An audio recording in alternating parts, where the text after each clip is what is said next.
Hey everybody, welcome to the channel. So this is going to be our third Harbor Freight review inside the video. We're still working on that International 1086 tractor, and I came across the need for a tap and die set. So this is going to be our review of the Pittsburgh 45-piece titanium nitride tap and die set. The reason I bought this tap and die set is it includes a 7/8 14 thread tap and die, which is a national fine thread, and it's a pretty unusual one. I needed a tap and I wanted a die also, and I called around every place I could find. Nobody had them. I could order them off Amazon, but that was going to take a week. But I just walked into my local Harbor Freight and they had this. All right, so here's the part that I need this for.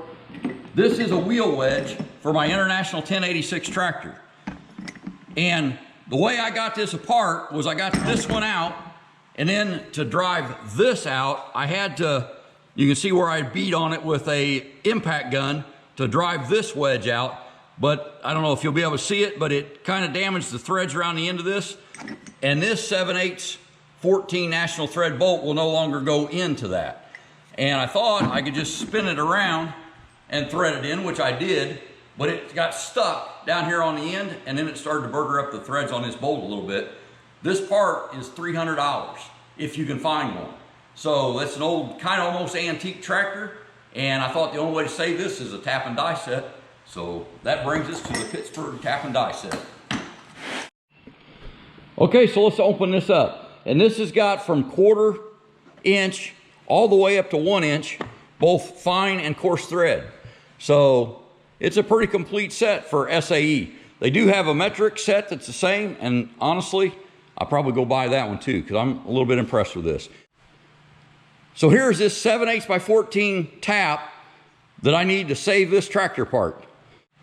And here's the die that goes along with it. So pretty nice blow molded case and a pretty complete set. So let's go see if we can save this part and make this pay for itself. This set costs $89, but like I said, it's going to allow me to save a $300 part. So this is the beat up side of this, which is the inner part of it. So what I'm going to do is flip it around and chuck it up in a vise and run this tap in from that way and clean out these threads. Okay, so I've got my part clamped in, and I'm using a block of wood to protect that edge, because this is the edge that seals against the axle or clamps against the axle, and then this clamps against the hub. So here's our holder for our tap, and it simply goes in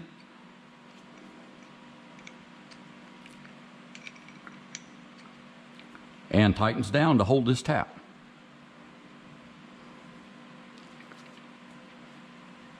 Okay, and a lot of times I just use a big crescent wrench or something to do this, but this holder actually does do a pretty good job of holding it. So let's start.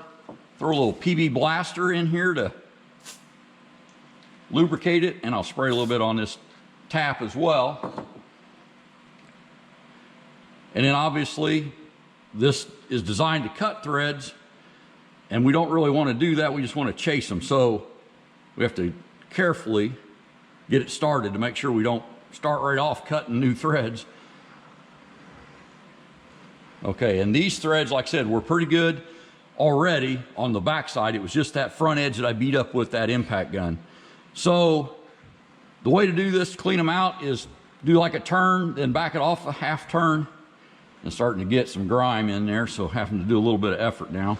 But you're just working the tap in, and like I said, it won't start cutting until it gets all the way down to the far end.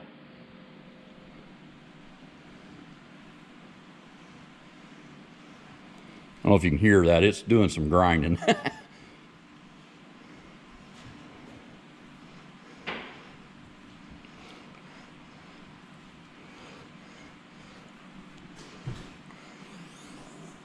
It's actually going easier than I thought. I cleaned out those threads as best I could with PV Blaster and an air compressor.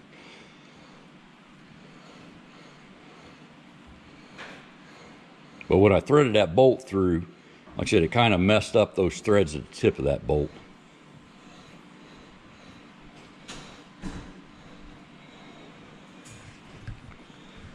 Okay, we'll see if it's starting to come out the bottom yet. Okay, so it has just started coming out the bottom.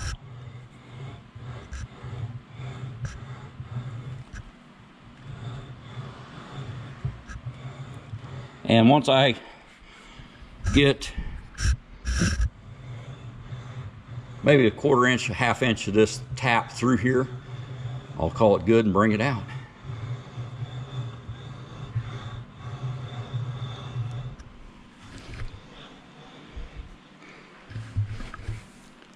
Okay, so I see a little bit of shavings that it pulled out of there, but it basically got that hole round and got it where I should be able to thread that bolt in now. So we'll pull that out and do the bolt. Okay, so there's some of that metal that it cut out of there. Let's take a look at the part itself. So that was the good side, and that's the part we just threaded out. So I think that'll work. But just to be safe, there's some new thread that it cut right on the end. And all that happened was this air chisel. As I was driving that off, I didn't stay along this edge, which is what I intended to do, and on these edges. And it just, as it's vibrating, worked over and peened over the end of this piece. And I think this is just a big cast piece. But I think that those threads look good. That should work. Okay, and here's our bolt, and I'm just going to clean that up with the die because I kind of rounded over, you can see that, but kind of rounded over the tip of that when I was trying to just screw this bolt in through the backside to chase those threads with the bolt itself, which I know is not a good idea. It's not the right way to do it, but I was kind of trying to hurry up and get this done, and, you know, just taking shortcuts, and now we're paying for it. Okay, and here is our 7/8 by 14 National Fine die, and you can see the taper on this, that this is the front that we're going to start with, and here's our holder. So this just goes in. This is something that I haven't seen. I've never seen one of these with a split in it, and I mean, I don't do this every day, so it's very possible that most of the bigger ones have it.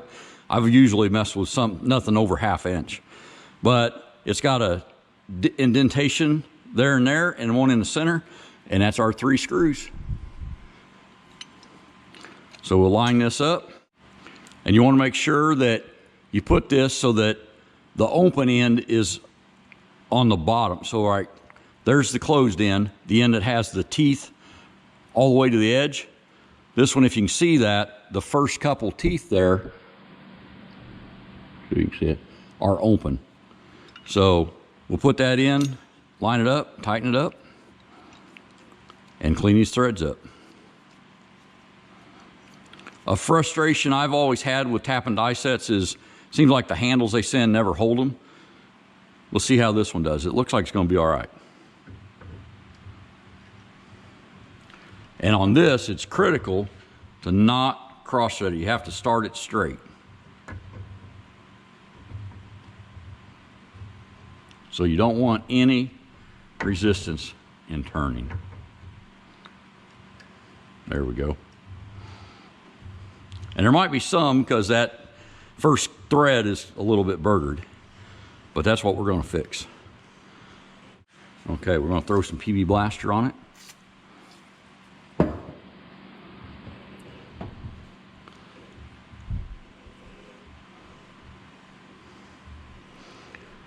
And that's cutting pretty good. Like I said, we shouldn't be cutting new threads all that much, just kind of cleaning up that burgered up thread. And that's why they call it chasing the threads. Okay, so I am beyond where the threads were burgered up. So I'll just go a little bit extra.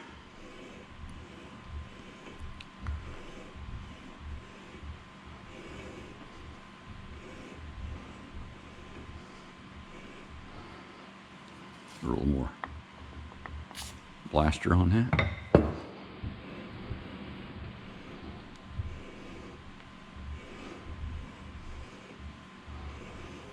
Okay, we'll take that off. Okay, and there's our die, and we cut a little bit of gunk out of there and a little bit more of the clean, getting the threads cleaned up. Clean this off.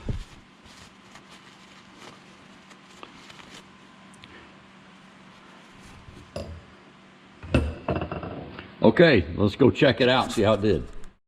All right, so here's the moment of truth. We'll see if our $89 tap and die set saved our $300 part. I'm pretty sure it did.